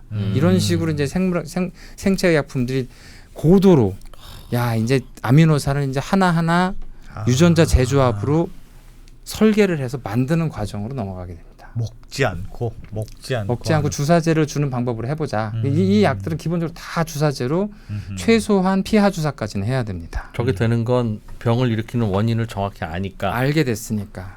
병태생리학이 발전하면서 처음에 분자량 낮은 약을 줄 때는 그 녀석이 어떻게 생겼는지는 알지만 그거를 먹어서 하려니까. 그러니까 이런 것도 있습니다. 그러니까 이 병을 일으키는 전달 물질의 과정은 단백질이 하는데 유기화학 저분자량 물질은 통체가 너무 작아요. 분자량이 500. 근데 이 신호 전달을 잘못된 신호 전달을 하는 애는 10만. 그럼 가가지고 어떻게 하겠다는 거야. 그래서 얘네들이 작용하는 거는 중간 단계를 어떻게 방해하는 걸로 이렇게 만들어지는 경우가 많은데 범인이 뭔지를 아니까 그 덩치에 해당되는 잡아먹는 놈을 가서 아예 그냥. 그래서 이제 생체의약품은 어떻게 보면 그동안 배웠던 의학, 병태생리학을 그대로 더 열심히 공부하게 만드는 병의 원인만 정확하게 알면 돼. 약을 만들게 하는 과정으로 잡으러 가면 되니까. 그래서 지금 정말 어마어마한 약이 쏟아집니다. 그리고 어마어마한 의학의 발전이 이루어져요. 굉장한 혁명이었죠. 그러니까 1990년대부터 지금까지 과거에는 하지 못한 특히 항암 분야에서 과거엔 암세포가 생기면 얘네들이 잘못된 신호 전달로 막 주변 암세포가 벌어지는 수많은 약 상황들을 생체의약품 통해서 주사제를 주라 하는 굉장한 약들이 많이 나오게 됩니다. 그래서 이제 생체의약품이 이제 굉장한 전성기가 있었는데 지금 의학의 그 신규 신약들의 발전 단계를 한번 좀 보여드릴게요. 이게 굉장히 이제 지금 정도 수준에서는 요거 하나하나가 이제 거의 한 2시간 정도 할 정도의 이제 막 강의들인데요. 사례를 보여주면서 중요한 부분만 좀 보여드리겠습니다. 이 약은 인클리시란이라는 약입니다. 지금 우리나라에도 이제 들어와서 곧 이제 판매가 될 약인데 가격이 어느 정도 되냐면 한 번 주사 맞는데 180만 원 정도라고 해요. 와 비싸다. 딱 하고 끝나는데 이 약은 콜레스테롤 떨어뜨리는 약입니다. 근데 요 약이 얼마나 자주 맞냐? 6개월에 한 번. 6개월에 한 번 맞는데 매일 스타틴 먹는 것과 거의 동일한 효과가 나요. 그래서 근데 이 약을 만드는 때 애초에 그 2000년대 초반에 이 약을 개발하시던 분이 이제 막스 플랑크를 다니던 굉장한 학자였는데 그분이 그 학문을 뭐라고 하면 이제 RNA 간섭이라고 해서 센트럴 도그마가 있습니다. DNA 유전자에 새겨져 있고 정보가 얘네들이 메신저 RNA를 만들면 그 정보가 번역돼서 단백질을 만들면 드디어 단백질이 일을 하러 가죠. 이거 우리가 이제 굉장히 상호학적인 센트럴 도그마라고 하는데 이 과정에서 메신저 RNA를 방해하는 몸의 물질이 있다는 걸 알게 돼요. 예. 그걸 RNA 간섭이라고 하고 이걸 음. 2006년도에 이제 노벨상이 나오게 됩니다. 근데 이걸 몸에 있는 물질을 마이크로 RNA라고 부르게 됐고, 근데 그분이 이걸 연구하시면서 그럼 우리가 이거 만들면 되잖아. 만들지 뭐. 그럼 그러면 RNA를 방해할 수 있으니까 복잡하게 항체를 안 만들어도 그 전 단계에서 얘를 막을 수 있겠다. 굉장히 혁명적인 생각을 하시고 그렇게 만든 RNA를 siRNA라고 우리가 부르게 됩니다. 스몰 인터피런, 작은데 방해하는 RNA야. 근데 이분이 하여튼 만드시다가 이제 결국 이제 소유권 넘어가고 그래서 이제 그 회사가 에일라일럼이라는 회사인데요. 지금 나스닥의 대장주인데 그 회사가 세계 최초로 RNA 약을 만들어요. 근데 이게 두 번째 약물인데 RNA를 만들고 났더니 우리 몸에서 이거 RNA가 금방 다 신장을 통해서 배설돼 버리거나 금방 이게 뭐 분해가 되거나 이래요. 우리가 만든 RNA는 아직도 우리가 모르는 게 있구나. 어떻게 하면 이 RNA를 몸에서 쓰게 만들지 하는 과정에서 이렇게 생긴 리간드, 갈락이나 리간드를 붙이면 그래도 간까지는 가는구나라는 걸 알게 됩니다. RNA를 주사를 했는데 그냥 주사를 하면 다 분해되고 신장으로 배설되는 놈들이 요거 하나 붙여줄게. 요건 RNA고요. 요걸 붙여줄게. 했더니 그러면은 간에 오셨어요 하고 이제 일사천리로 갑자기 간으로 보내주는 거죠. 예. 그럼 간에 병이 있는 애들은 얘가 들어가면은 굉장히 강한 효과를 내겠구나. 예. 단백질 수준에서는 이미 이 메신저 RNA가 많은 단백질 만드는 과정이니까 얘네들 하나하나 막는 것보다 그 전 단계에 얘 생산하는 공장을 가서 하지 마라고 하면 효과가 훨씬 더 오래 강하게 지속되겠구나라는 거를 이 약이 밝히게 되는 거죠. 그래서 이 약은 간에만 작용하기 때문에 스타틴이 가진 근육 부작용들 그런 게 없었어요? 그게 전혀 없죠. 이게 최초의 RNA 약은 아니지만 최초의 RNA 약은 희귀 질환 때 쓰는 거고 이게 세계 두 번째 RNA 약이 그 이후로는 수많은 RNA 약들이 지금 시도되고 있습니다. 어떻게 보면 기념비적인 약이고 2000년대 이후로 RNA 사실 작년에도 RNA가 또 노벨상 받았어요. 2006년에 RNA 간섭으로 노벨상이 나오고 작년에는 마이크로 RNA로 그거를 발견하신 분들은 또 노벨상을 줍니다. 근데 그러면서 이제 이건 여러분들이 아는 약인데 코로나19 백신입니다. 코로나19 백신은 메신저 RNA가 그렇게 중요한 일을 해? 그럼 메신저 RNA 같은 애 주지 뭐. 그러니까 가서 얘 보고 일을 해서 코로나 바이러스를 처리하는 백신 네가 만들어 그냥. 들어가서 만들어. 어. 그래서 메신저 RNA를 주자. 근데 메신저 RNA 지난번에 줬더니 이게 몸에서 다 분해되는데요. 그러면 몸에서 이거를 최대한 오래 가게 만들어 보자라고 해서 세포를 만들어 버립니다. 이게 만든 거예요. 이걸 리피드 나노파티클이라고 하는데 이게 아까 얘기한 인지질입니다. 인지질 단층으로 만들게 되면 여기는 지질이 있으니까 안에다가 지질 성분을 넣을 수 있게 되죠.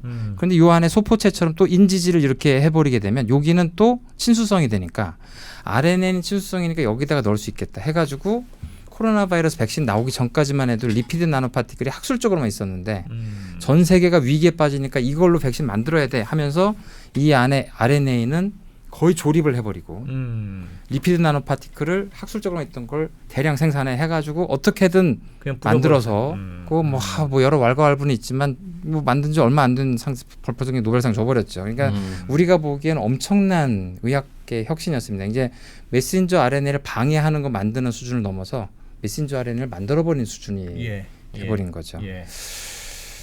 요거는 이제 그 당뇨를 굉장히 쉽게 설명하신 서울대병원의 조영민 교수님이 일부 얘기를 한 적이 있습니다. 요걸 한번 제가 생화학적 견지에서 한번 말씀드리면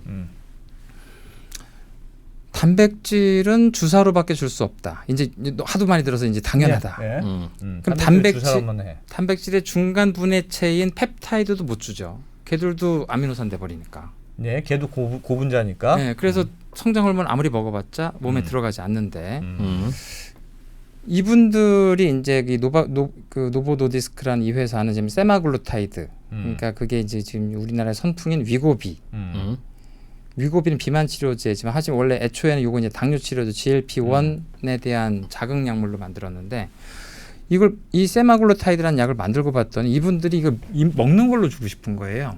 어떻게든 먹는 걸로 주고 싶은 거야. 그래서 먹으면 다 분해되잖아 했더니 야, 근데 사람 몸을 그렇게 믿냐? 투과하는 것도 있을 거야 해가지고 때려 넣어봐. 그래도 안 되는 거예요. 그러다가 어떤 스타트업을 만났는데 이 스타트업이 요거 붙여보세요. 스낵이란 거 이름을 스낵이라고 붙였는데 스낵 하나 붙여보세요. 했더니 장벽을 통과할 수 있게 돼요. 근데 얼마나 어떻게 그럴 수가 있죠? 뭐 저도 자세한 건 모르지만 요 리간드를 붙이면 아까 그 리간드는 RNA가 간으로 갈 수 있는 효율을 높여준 건데 예. 이 리간드는 장벽을 통과시켜주는 리간드예요. 아. 근데 얼마나 통과시키냐 하면 먹은 약의 한 1%, 99%는 그대로 버려야 돼. 그러면 이분들이 이렇게 생각한 거죠. 99% 버리더라도 먹는 게 훨씬 간편하지. 당뇨 환자들한테 이게 얼마나 좋겠어. 살 빼려고 하는 사람들이 얼마나 좋겠어. 예. 주사 맞으라고 하지 말고. 그래서 어떻게든 이 제작 단가가 낮다면 100배의 용량을 용량을 주면 되잖아. 약에 넣어버리고 먹이자. 그리고 그래서 이 스낵이란 걸 붙이고 100배의 용량, 50배, 100배의 용량을 먹는 약으로 만든 게 이름이 리벨소스고 이것도 역시 소고권에서 대히트를 치게 돼요. 아하. 그래서 요게 이제 그 원래 당뇨 치료제로 나왔고 이제 그 비만 치료제로 하던 차에 릴리라는 회사가 이제 올포글리프론이라는 먹는 저분자 화학 물질을 만들어 버린 거죠. 어머나. 그건 저분자로 만든 거예요. 네, 그래서 먹는 걸로. 애초에 근데 이게 릴리가 굉장한 회사인데 GLP-1을 자극하는 물질은 단백질밖에 안 된다고 생각하고 있었는데 네. 다양한 테스트를 통해서 유기화학을 통해서 저분자 화학 물질을 만들어 버립니다. 그게 야. 이름이 올포글리프론. 그러면 그 두 개가 완전 좀 다른 거네요, 컨셉이. 결과는 똑같은데 어. 노보 노디스크는 우린 단백질로 가야 돼. 아. 그래서 단백질을 어떻게든 장벽을 통과하게 해. 그래도 1%는 성공했습니다. 했더니 잘했어. 그러면 어차피 약 제작 단가 우리가 할 수 있으니까 100배 넣어.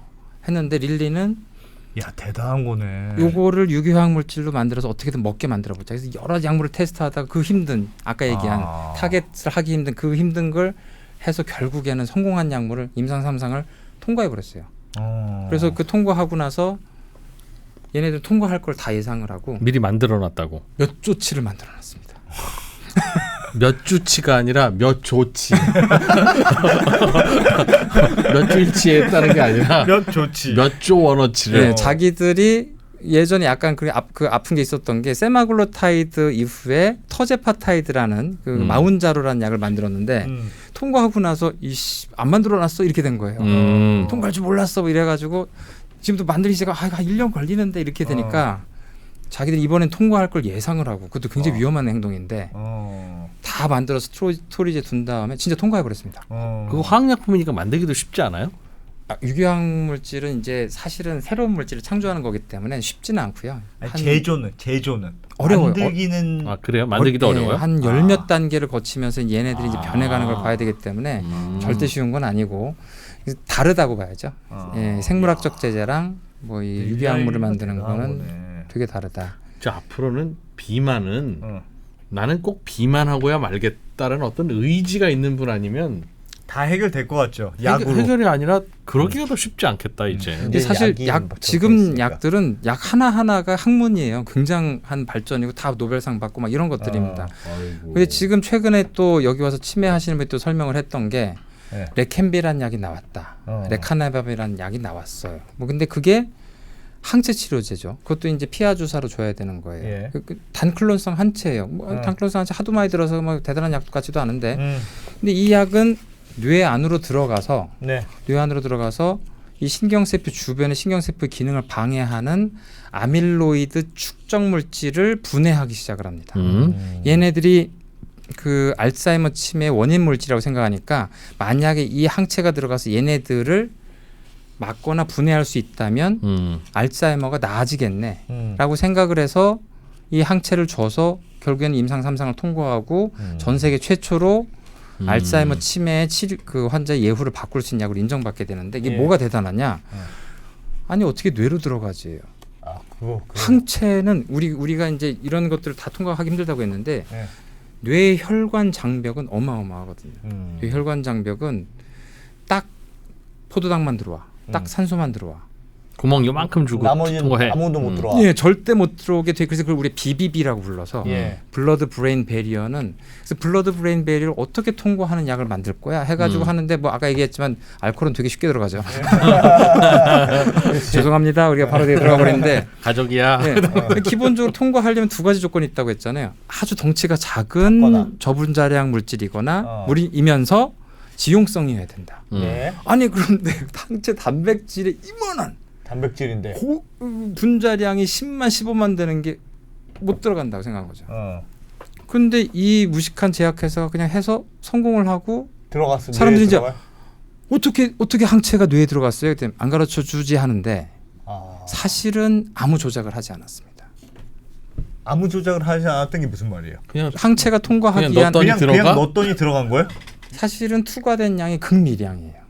아. 엄청 효과가 좋은 약인 거지. 그러니까 알츠하이머 환자들은 이 뇌혈관 장벽이 되게 망가져 있어요.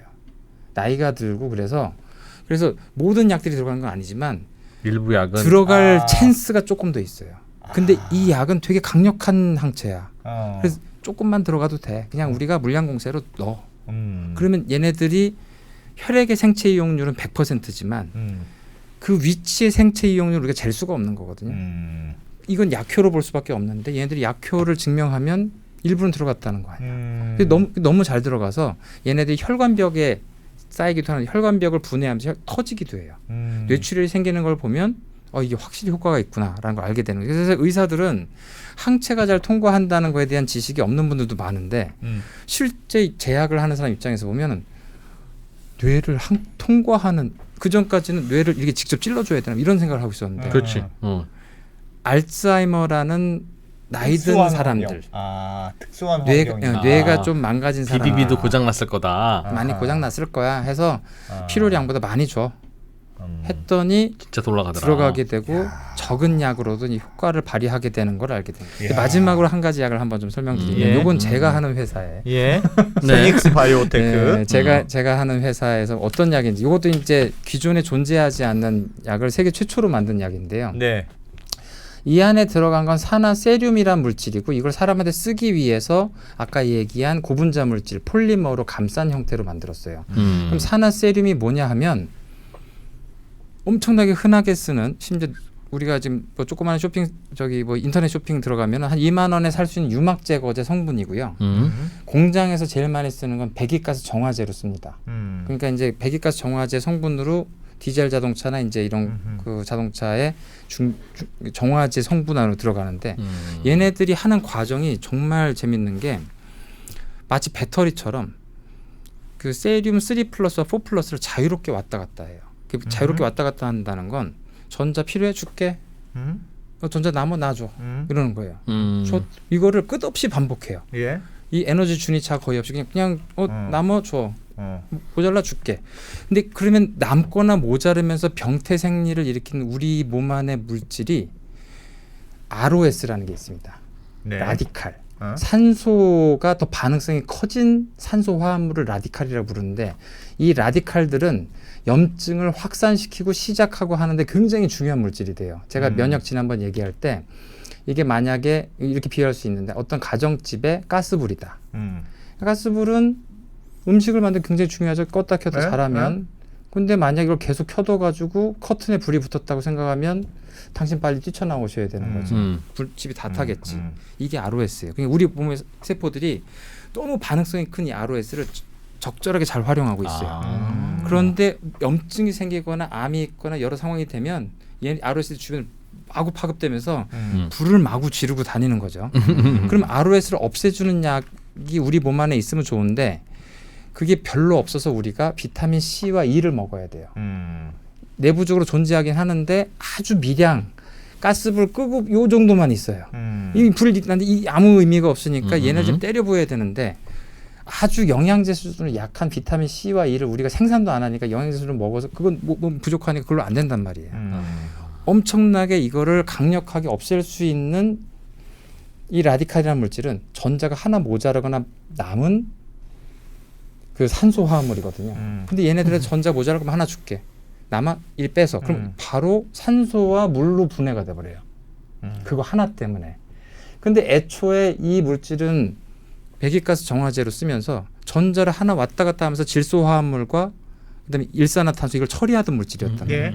공업 산업에서 쓰던 걸 사람한테 쓰자 하려고 했던 이게 지금 거의 광물 같은 거라서 사람한테 쓸 수가 없는데 다 뭉치는데요. 그럼 안 뭉치게 우리가 이걸 코팅하자. 여러 가지 사람이 좋아할 만한 생체 친화적인 물질로 만들어서 줘보자 해서 제가 이걸 2011년부터 연구를 해서 많은 논문을 내고 이 회사를 만들어서 이걸 처음으로 이제 적용하는 게 지주막하 출혈이 생겨서 사람이 이제 50%가 죽는데 그때 이 약을 주게 되면 이제 염증을 파급을 막아서 이제 응급치료제로 하는 작업을 지금 제가 지금 하고 있는 거죠.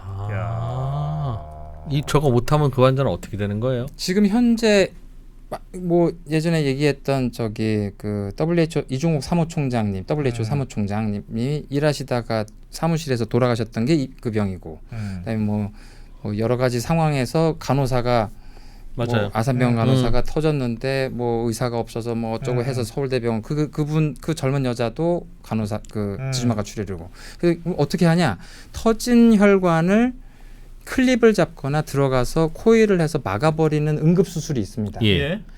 근데 그걸 잘 생각해 보시면 더 터지는 걸 막는 거죠. 그렇죠. 그렇죠. 이미 터진 거. 혈액을 빼면 되죠. 예. 근데 뇌라는 공간은 갇혀 있는 데다가 뇌가 물과 같은 비중을 가지고 있어서 혈액이 섞여버리는구나. 아니 작을 크게 하는데 건드릴수록 나빠져요. 이런 데서 터지면 그냥 빨래 하듯 뽑아버리면 되는데 뇌는 그렇게 하는 순간 뇌가 다 망가져요. 그래서 우리가 건드리질 않습니다. 그럼 이 혈액이 혈관 밖에 있으면서 뇌를 엄청 자극하는 염증 물질이 돼요. 뇌 전체가 그래서 환자가 이 응급 수술을 해도 혼수 상태 환자가 그대로 혼수 상태예요. 중환자실에서 이 환자를 낫기 위한 사투를 벌이는 거죠. 그러게 되겠네. 근데 이 약을 초기에 왔을 때 지주막하 출혈 환자라고 생각해서 이 약을 주게 되면 혈액이 있다 하더라도 염증 파급을 차단하게 되는 거죠. 뇌 염증. 뇌랑 뇌 섞이지 염증. 않 섞이. 뇌가 그러니까 피랑 만나면 피에 있는 적혈구와 혈장에 있는 스롬빈이라는 성분이 얘네들이 이제 뇌를 자극하는 염증 성분이 되는데 그걸 보고서 이제 가서 이 염증을 그 다음 단계로 ROS가 만들어지는 이 ROS를 다 처리하면서 염증 이렇게 할 필요 없어라고 해주는 거죠.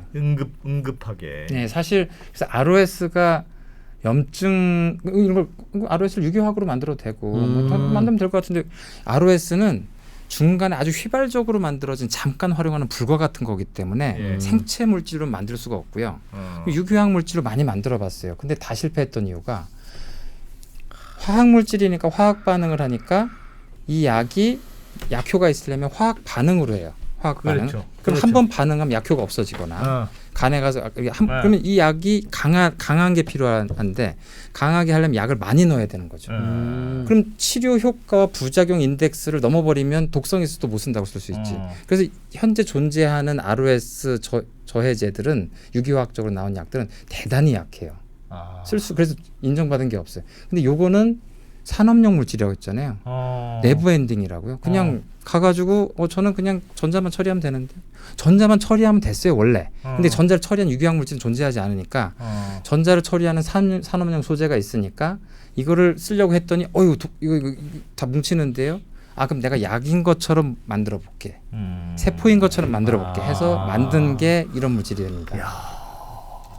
그러면 그런 사고를 당한 환자는 빨리 수술하면 저희들의 이제 프로토콜은 환자가 왔을 때 진단이 굉장히 빠른데 수술이나 시술을 하는 시간이 굉장히 오래 걸리거든요. 그렇죠. 팀이 모여야 되고 그러니까 그전에. 평균 우리나라에서는 빨리 하는데 14시간 정도 걸리고 미국이나 서구권은 하루가 넘어가요. 그러니까 그 사이에 죽어버려요. 그러니까 이제 환자분이 사망률이 40에서 50% 된단 말이죠. 그러니까 이제 오자마자 진단되는 순간부터 약을 줄 수 있는 거죠. 전 주사로 맞겠네요. 네, 주사로. 그럼 피는 나오도 있더라도 염증을 좀 막아주는. 물리적인 제거는 어차피 수술이 해야 되지만 화학적인 반응은 무방비였는데 알겠어요. 한 축을 이제 없애겠다라고 하는 거죠. 저런 환자들이 얼마나 많아요? 우리나라에서 1년에 3만 명. 3만 명이나 돼요? 네, 그래서 더 늘고 있습니다. 와. 매우 응급 환자인데 그렇게 많아요? 3만 명이 전부 다 안 좋은 건 아니고 그중에 한 절반 정도가 상당히 위태로운 환자들이에요. 그래서 사실은 그 환자분들이 진단과 동시에 사망하기도 하고 사망하신 채로 병원에 오기도 하고 막 사투를 겪다가 돌아가시기도 하고. 저거는 그 승인을 다 받았습니까? 저 약은 그 드디어 미국의 이제 임상 1상에 들어갔습니다. 1상은 올해 끝내고 2상을 내년 중에 끝내서 예. 중요한 약이니까 그 신속 승인 되는 걸로 해서 이제 후년에 승인 받는 걸 목표로 저거는 하고 있습니다. 응급 환자들용이네요, 완전. 응급 구조 치료제입니다. 예. 그래서 이제 오늘 이제 말씀드린 건 여기 마지막인데요. 예. 치료가 얼마나 발전하는지를 설명하기 위해서 사실 역사를 말하기 위해서 결국엔 제가 지난 시간에 소화를 말했던 거고 소화를 통해서 조미료를 알았지만 그 조미료가 무슨 성분인지 아니까 저분자 화학물질이라는 거를 만들면 약이 될 수 있겠구나. 그래서 거의 한 100년 가까이 저분자 물질을 만들면서 모든 시스템을 만들었는데 2000년대 들어와서 그냥 단백질 주자. 단백질 다 만들 수 있어. 그래서 생체 물질을 만들면서 이제 큰 혁명이 벌어지고 지금은 이제 거의 뭐 RNA 조립해서 만들고 이제 뭐 이런 공업용 치료제까지 포장해서 만드는 단계까지 온 거죠. 역사네, 역사. 와. 최근에 약이 그럼 이렇게 그렇게 굉장히 가겠네요. 발전하고 있는 거네요. 그러니까 최근 그냥 몇 년이. 객관적으로 볼 건데 그 전까지는 그 2000년 되기 전까지는 유기화학 물질밖에 없었기 때문에 사실 약이라는 게 한 번 패권 잡고 약효도 크지 않고 그래서 이제 어떻게 보면은 제약회사의 영역이 판매, 세일즈 영역이 중요했어요. 예. 네. 근데 2000년대 들어오면서 이제 규제기관이 임상시험이라는 시스템을 아주 확실하게 만들고 그럼 이제 거기에 해당되는 천문학적인 비용이 이제 제약 약물들이 그 비용들이 들면서 어떻게 보면 생체약품이 좀 비용은 많이 들지만 확실한 효과 있는 약들이 마구 쏟아져 나오기 시작을 했죠. 그래서 정말 최근 들어서는 제가 그 학생 때는 다발성 골수종이라는 암은 그냥 모든 환자가 돌아가셨거든요.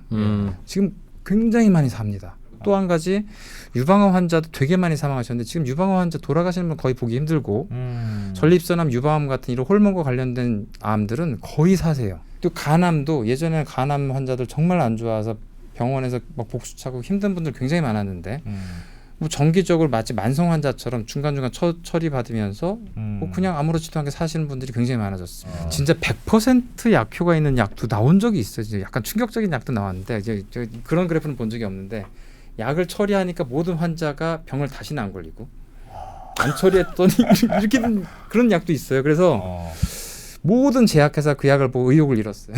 이 분야는 그냥 너 먹어라. 네가 그냥 끝냈다. 그 후속약들이 안 나오는 그런 약들도 있습니다. 와 너무 충격적으로 약효가 좋아서 무슨 병에 다발성 경화증과 뭐 이쪽에 해당되는 약인데요. 의학이 진짜 근데 바이오가 중요하구나. 우리는 바이오. 그 어때 지금 바이오. 한 50세에서 60세 사이에 있는 우리는 그럼 아유 이거 잘 태어났네. 이거 의학의 발달을 맞춰서 태어났네요. 아니면 아니 이게 한 10년만 늦게 태어나지 이쪽일까? 아니지. 지금만 해도 괜찮을 것 같아. 그런 것 지금만 같아요. 해도 괜찮을 것 같고 네네. 진짜 요즘 뭐 삼성 바이오로직스니 그 셀트리온이니 이런 그런 바이오 제약 그건 뭐 복제약이 아니고 이제 시밀러를 만드는 회사들인데 그런 게 진짜 유망하겠다. 그러니까 지금 바이오 붐이 불었다가 꺼지고 지금 지하 뚫고 내려가고 한 상황들을 잠깐 제가 어떻게 보면 큰 시각으로 좀 이게 잠깐만 해설을 해드리면 바이오의 혁명은 사실 생체의약품이 나오면서 어마어마하게 전 세계적으로 특히 미국을 중심으로 불기 시작을 했고 바이오 기업들이 정말 대기업화가 되기 시작을 했습니다. 근데 그게 문제는 우리나라 제약산업의 뿌리가 되게 약했었기 때문에 국내 제약산업들은 애초에 자연강장제 쪽이나 아니면 외국 약을 특허가 끝나면 카피하거나 이런 저변이 약한 제약회사였다가 전 세계 바이오 붐이 생기는 상황에서 한국이 갑자기 선진국 대열로 들어가면서 증시로 돈이 많이 모였어요. 그래서 창업할 수 있는 여건이 갑자기 생겼는데 문제는 제약 바이오 우리나라의 저변이 약했다는 거죠. 뭐 많이 듣는 뭐 대웅제약, 동아제약 이런 회사들도 한미약품 이런 것도 지금 다 커진 거지. 그 전에는 그냥 중견 회사라고 부르면서 카피약 만들던 회사들이란 말이에요. 근데 갑자기 돈이 막 몰리면서 신약 만들 수 있잖아. 우리 반도체 뭐 선진국인데. 그러니까 준비가 안 된 상태에서 많은 학자들과 이런 들이 달라붙었구나. 어마어마하게 창업을 시작을 합니다.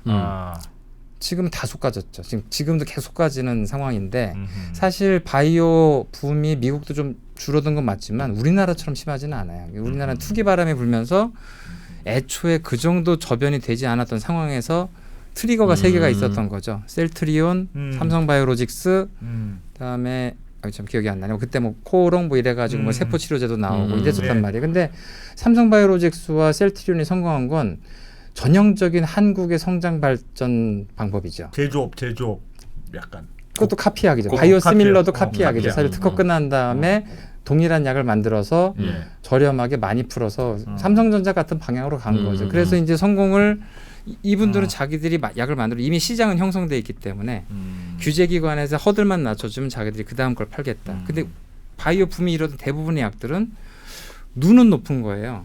아 지금 생체 의약품 시장이 저 같은 경우 이제 나는 산업용 약품 이런 사람들이 막 덤벼들면서 투자자들이 보기엔 외국과 전혀 수준이 떨어지지 않거나 더 높은 그런 제약사들을 이제 밀어줘야 되겠다 한 거죠. 하지만 성장 시스템이 부실한 상태에서 투자하시는 분들도 이게 건강하게 키울 수 있을 만한 그런 토양이 만들어지지 않은 상태에서 기평 기술 등록 평가가 생기면서 상장을 쉽게 할 수 있게 되고 그러면서 이제 사실 부실했던 많은 기업들이 상장을 하면서 지금 그 부실이 지금 고름이 터지고 있는 상황이라고 볼 수 있습니다. 그럼. 야, 근데 바이오가 제가 사실 그래서 산업적인 의미에서 우리나라의 특수한 상황이었지.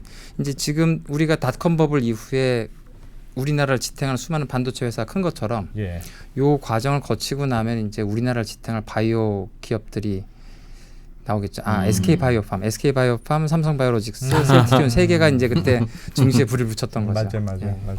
그 전에도 우리 뭐 뭐였어? 황우석 박사 뭐 그 사건 때부터 무슨 바이오 뭐 하나만 붙으면 그 뭐였지? 신라젠도 있었잖아. 신라젠.